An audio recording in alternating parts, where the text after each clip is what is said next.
So today we will learn about recursion. C language में recursion क्या होता है उसको हम आज इस वीडियो में सीखेंगे। तो स्टार्ट करते हैं video. So what is recursion? A function that call itself is called recursive function and this process is called recursion. इससे पहले हम लोग फंक्शन के बारे में पढ़े थे। तो फंक्शन के बारे में जब हम लोग पढ़े तो रिकर्सिव फंक्शन क्या होता है? एक टाइप ऑफ फंक्शन होता है जो कि अपने आप को ही कॉल करता है। अभी हम लोग फंक्शन में पढ़े तो क्या सीखे थे कि फंक्शन कॉल होता है। तो जब कोई फंक्शन खुद फंक्शन को ही कॉल करता है तो उस फंक्शन को रिकर्सिव फंक्शन कहते हैं और इस प्रोसेस को रिकर्शन कहते हैं। So now you can think what is recursion. Recursion क्या है? तो एक प्रोसेस है। उस प्रोसेस में क्या होता है? एक फंक्शन अपने फंक्शन को ही कॉल करता है, मतलब itself, it call itself. That's why here definition become a function that call itself is called recursive function. So इसको और अच्छे समझते हैं। हाउ डज रिकर्सिव वर्क, मतलब रिकर्सन कैसे काम करता है। तो देखो ये है मेन फंक्शन। मेन फंक्शन में हम लोग एक फंक्शन कॉल कर रहे हैं, ठीक है। वो फंक्शन का नाम है रिकर्स, ओके। वो फंक्शन क्या कर रहा है? अब यहाँ से प्रोग्राम जब एग्जीक्यूट होगा तो यहाँ से इस फंक्शन में जाएगा। इस फंक्शन में क्या होगा कि ये जो फंक्शन है वो फिर से इसी फंक्शन को कॉल करेगा, मतलब इसमें फिर से रिकर्स कॉल हो रहा है। फिर रिकर्स में आएगा, फिर रिकर्स क्या कर रहा है? फिर से रिकर्स को कॉल कर रहा है। फिर रिकर्स क्या कर रहा है? फिर से रिकर्स को कॉल कर रहा है। तो वही इस चैट के थ्रू मैं समझाना चाहती हूँ। ये जो चार्ट है कि यहाँ पे फंक्शन कॉल हुआ, यहाँ पे आया, उसके बाद फिर से रिकर्सिव कॉल कर रहा है, मतलब बार बार खुद को ही कॉल कर रहा है। तो जब कोई फंक्शन खुद को ही बार बार कॉल करता है तो उस टाइप के फंक्शन को रिकर्सिव फंक्शन कहते हैं और इस प्रोसेस को रिकर्शन कहते हैं। सो यही था रिकर्शन। चलिए एक दो प्रॉब्लम करते हैं रिकर्सन पे, तो हम लोग को रिकर्सन के बारे में और अच्छे से समझ में आएगा। So let's go on compiler. So guys हम लोग कंपाइलर पे आ चुके हैं। तो जो पहला एग्जांपल मैंने लिया है वो है sum up to n terms, मतलब आपको n का वैल्यू दे रहेगा और आपको n तक सम करके निकालना है। आप इसको किसी दूसरे मेथड से बना सकते हो। मैंने यहाँ पे रिकर्सन का एग्जांपल देने के लिए इस प्रॉब्लम को रिकर्सन के हेल्प से बनाया। तो समझते हैं कि कैसे हो रहा है क्या, ठीक है। तो ये प्रोग्राम में सबसे पहले यहाँ पे मैंने फंक्शन को डिफाइन किया है। उसके बाद मेन फंक्शन में मैंने दो वेरिएबल लिया है, एक नम और एक एंस। नम में क्या है, मैंने जो नंबर का मुझे चाहिए सम वो स्कैनफ के थ्रू रीड कर लिया है। उसके बाद एक फंक्शन लिखा है मैंने जो मुझे कैलकुलेट करके देगा उसका सम। तो वो फंक्शन का नाम क्या है? सम। तो अब फंक्शन को कॉल कर रहे हैं, यहाँ पे फंक्शन कॉलिंग हो रहा है। यहाँ फंक्शन डिफाइन किया मैंने, यहाँ फंक्शन कॉल हो रहा है। अब देखते हैं फंक्शन में क्या काम हो रहा है। तो फंक्शन में क्या हो रहा है? फंक्शन में मैंने यहाँ पे लिखा है कि एक एएनएस ले लिया है 0 इक्वल के, ठीक है। और जो भी सम मेरा होते जाएगा मैं उसमें स्टोर करते जाऊंगी, ठीक है। अब इसमें देखना रिकर्सन कैसे यूज़ हो रहा है। जैसे कि यहाँ पे एक फंक्शन सम है, ठीक है। तो यहाँ पे क्या हो रहा है कि बार बार वही फंक्शन कॉल हो रहा है, बस n का वैल्यू घटते जा रहा है और बार बार फंक्शन कॉल हो रहा है। इसको ऐसे समझ सकते हैं जैसे कि n का वैल्यू 5 है, ठीक है। तो पहले क्या होगा, 5 प्लस फिर से फंक्शन कॉल करेगा इस फंक्शन को, ठीक है, सम को। तो इस बार n का वैल्यू 4 पास करेगा, n-1 है, मतलब 5-1 4।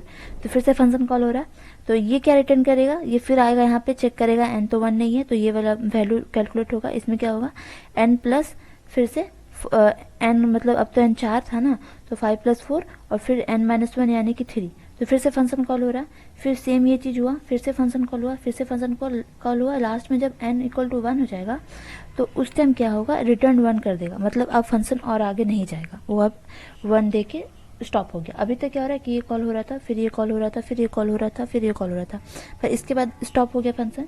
तो जो भी वैल्यू था मेरा टोटल वो कैलकुलेट होके प्रिंट हो जाएगा, ये रिटर्न कर देगा, यहाँ पे आके प्रिंट होगा। यहाँ पे मैंने प्रिंट किया है। तो चलिए इसको कंपाइल करते हैं। देख सकते हैं हम लोग का बिल्कुल सही आंसर आ चुका है। सो ये बहुत ही इजी सा एक एग्जांपल था। अब एक दूसरा एग्जांपल लेते हैं रिकर्सन का ही। तो वो ये है, ये क्या है, फैक्टोरियल कैलकुलेट करने के लिए। How to calculate factorial using recursion. तो रिकर्सन का यूज़ करके कैसे हम लोग फैक्टोरियल कैलकुलेट कर सकते हैं। तो सबसे पहले जो है मैंने यहाँ पे फंक्शन डिफाइन किया है। उसके बाद अगेन मेन फंक्शन में 2 वेरिएबल लिया है और जिसका फैक्टोरियल मुझे कैलकुलेट करना है वो स्कैनफ के थ्रू रीड कर लिया। उसके बाद एक फंक्शन कॉल किया फैक्ट n, यहाँ पे फंक्शन कॉल हो रहा है। अब देखते हैं कि इस फैक्ट वाला जो फंक्शन है, फैक्ट फंक्शन में क्या होता है। तो ये इंटीजर फैक्ट है, मतलब यहाँ मैंने इंट लिख दिया है, तो ऑब्वियसली ये कुछ ना कुछ रिटर्न करेगा। तो जो फैक्टोरियल वैल्यू वही रिटर्न करेगा और वो एफ में स्टोर हो जाएगा और स्टोर होकर प्रिंट हो जाएगा। तो कैसे कैलकुलेट करेगा उसको समझते हैं। तो फैक्टोरियल कैलकुलेट करने का जो फॉर्मूला होता है वो हम लोग जानते हैं। जैसे कि आपको 5 का फैक्टोरियल कैलकुलेट करना है तो आप क्या करोगे, 5 इंटू 4 करोगे, फिर इंटू 3 करोगे, फिर इंटू 2 करोगे, फिर इंटू 1 करोगे। ऐसे ही करते हैं हम लोग, ठीक है।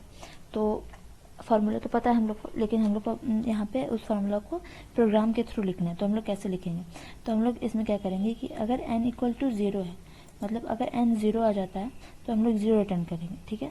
और अगर n 1 आता है तो हम लोग 1 रिटर्न करेंगे, क्योंकि अगर आप 0 नंबर का फैक्टोरियल तो कुछ नहीं होता, वो अनडिफाइंड है, मतलब उसका कोई ये नहीं है। और 1 का फैक्टोरियल 1 ही होता है। और एल्स जो है वो हम लोग का n का फैक्टोरियल n-1 करके हम लोगों ने कैलकुलेट किया है। यहाँ पे आप 1 भी ले सकते हो, क्योंकि कहीं कहीं 0 का फैक्टोरियल 1 भी लिखा जाता है, तो वो आप पे चॉइस है। मैंने यहाँ पे 0 लिखा है क्योंकि फिर नेक्स्ट एक और कंडीशन दिया था ना, इसीलिए। लेकिन आपका मन आप जैसे लिख सकते हो। तो फिर मेन ये है, मेन ये चीज़ से कैलकुलेट होगा आपका फैक्टोरियल, ओके। तो यहाँ पे क्या हो रहा है कि n इंटू फिर से कॉल करा, जैसे इसमें कैसे हो रहा था कि n ले रहा था और फिर से उस फंक्शन को कॉल कर रहा था, वहाँ यहाँ भी सेम वही हो रहा है, n इंटू फैक्ट इतना। मतलब कि इस चीज़ को आप ऐसे समझ सकते हो कि इसको अगर हटा दें तो 5 इंटू यहाँ पे क्या हो रहा है, फैक्ट 4, ठीक है। उसके बाद क्या होगा कि जब फैक्टोरी फिर से ये फंक्शन कॉल होगा तो फिर यहाँ पे n का वैल्यू 4 आएगा, तो ये कंडीशन सेटिस्फाई नहीं होगा, ये कंडीशन सेटिस्फाई नहीं होगा, तो फिर ये काम होगा। तो इसमें क्या होगा, 5 इंटू 4 इंटू फिर से फंक्शन कॉल होगा और यहाँ पे 3 जाएगा, ठीक है। इसी तरह से बार बार फंक्शन चलते रहेगा जब तक कि 1 और 0 ना आ जाए। जैसे ही 1 और 0 आएगा तो फिर बस फंक्शन कॉल होना स्टॉप हो जाएगा और जो हम लोग का फाइनल वैल्यू रहेगा वो। तो इस तरीक़ा से हम लोग कर सकते हैं।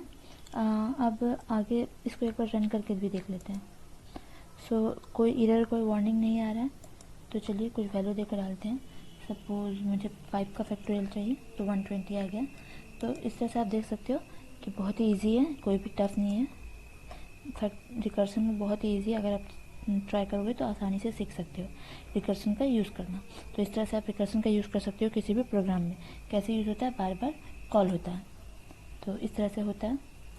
यही था, अगर कुछ दिक्कत हो तो कमेंट बॉक्स में आप पूछ सकते हो।